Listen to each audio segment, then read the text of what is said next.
즐거운 설날 명절이 끝났습니다. 집에 돌아와 짐을 풀고 한숨 돌렸는데 이상하게 마음이 더 텅 빈 분들이 있을 겁니다. 명절 동안 가족, 친지들에게 들었던 말들이 자꾸 대감기처럼 떠오르고 그 내용들로 인해 나 자신을 반성하게 되는 사람들도 많을 것입니다.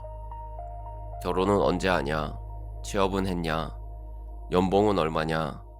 집은 살 수 있냐? 누구는 벌써 승진했다더라. 누구는 애가 둘이라더라. 그때는 웃으며 넘겼는데 끝나고 나니깐 그 말들이 마음속에 남아있던 것입니다. 나만 제자리인가? 같은 느낌이 들기도 하죠. 오늘 영상은 딱 그 공허함을 다루는 이야기입니다. 명절이 끝난 지금 비교 때문에 마음이 작아진 사람들이 많습니다. 그리고 오늘 영상은 위로로만 끝나는 것이 아닙니다. 명절 잔소리를 상처로 남기지 않고 나에게 꼭 필요한 자양분으로 남기는 방법. 남의 성공을 보며 자책하는 비교가 아니라 내 삶을 움직이는 비교로 전환하는 방법을 끝까지 가져가게 될 것입니다. 저는 인생 디자인 스튜디오를 운영하면서 늘 같은 마음이 있습니다. 사람들이 삶을 올바르게 긍정적으로 바라보고 결국 자신이 원하는 것을 이루는 쪽으로 한 걸음이라도 움직이게 돕고 싶다는 마음입니다.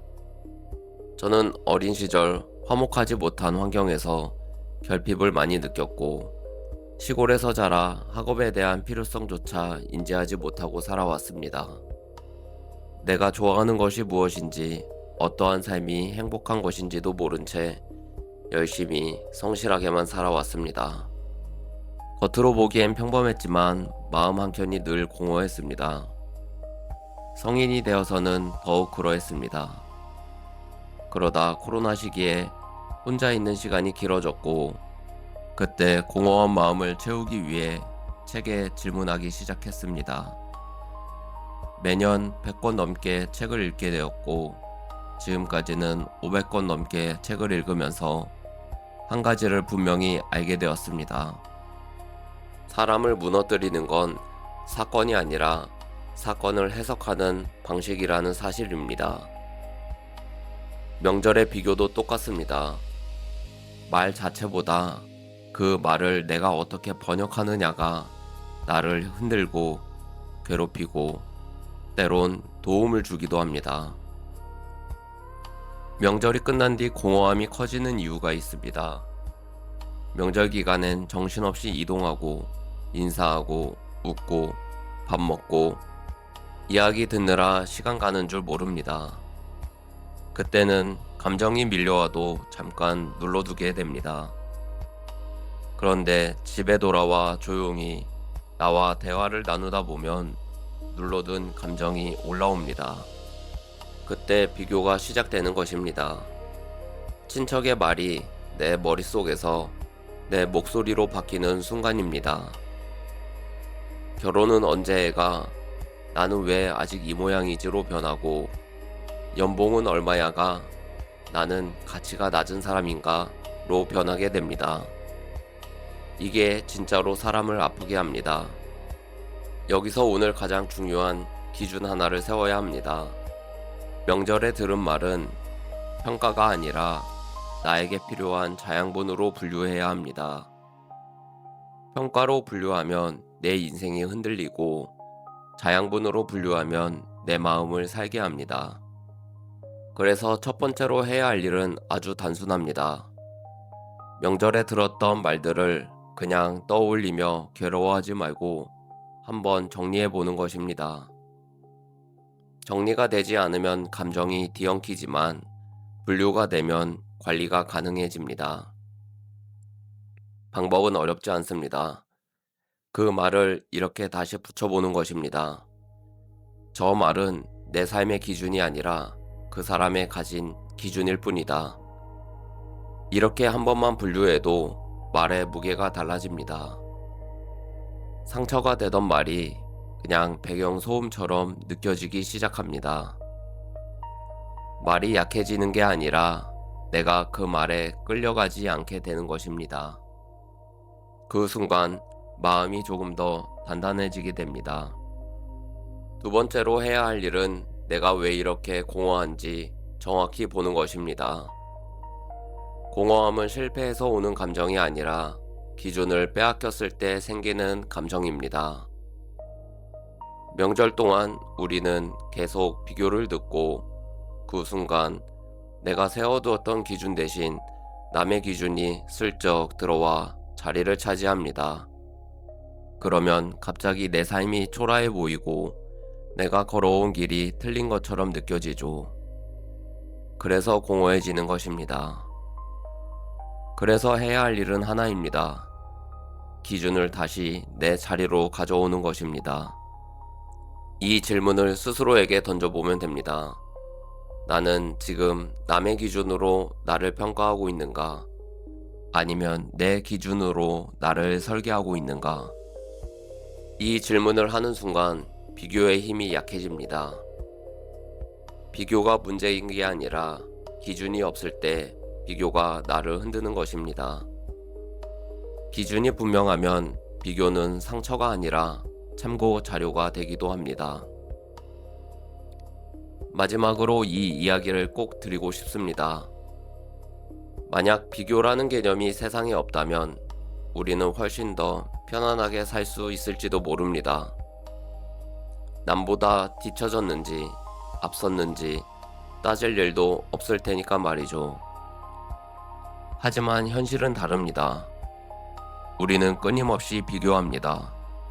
그리고 문제는 비교 그 자체가 아니라 행복의 기준을 남에게 맡겨버리는 데 있습니다.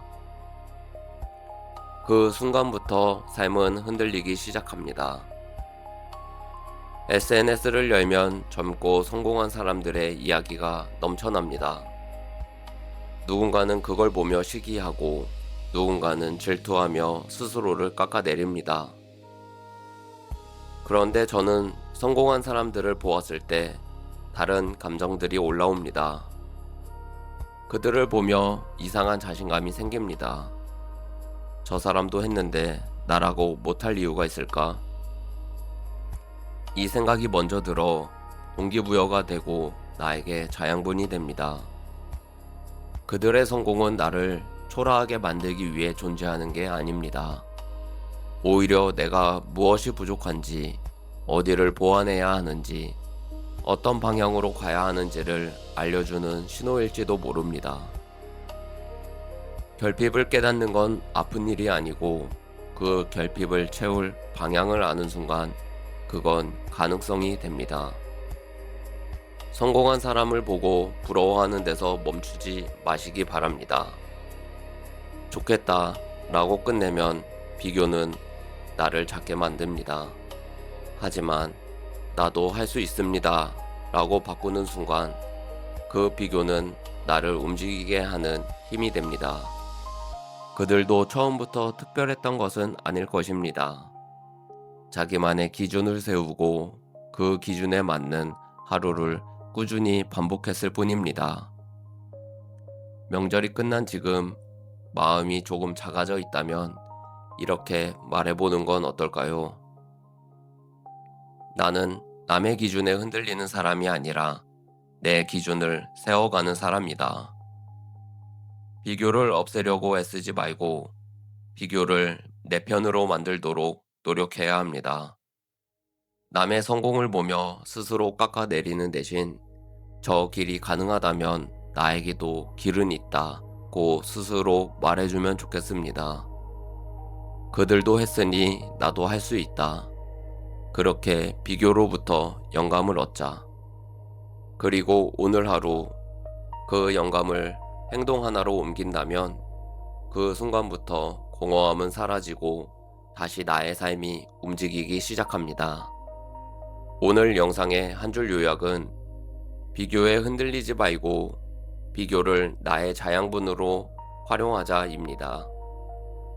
비교는 나를 깎아내리기 위해 존재하는 것이 아닙니다. 내 기준이 분명해지면 비교는 오히려 나를 성장시키는 영양분이 됩니다. 오늘 영상이 도움되셨다면 좋아요와 구독 부탁드립니다. 그리고 명절에 들었던 잔소리 한 문장을 댓글에 남겨주시고 그 말을 어떻게 자양분으로 바꿀지 여러분의 계획도 함께 적어보셔도 좋겠습니다. 그 한 줄의 다짐이 여러분의 방향을 바꾸는 시작이 될 수 있습니다. 명절이 끝난 지금이 다시 기준을 세울 시간입니다. 비교를 두려워하지 말고 성장의 재료로 사용하시기 바랍니다. 여러분은 이미 충분히 자신의 속도로 잘 가고 계십니다. 감사합니다.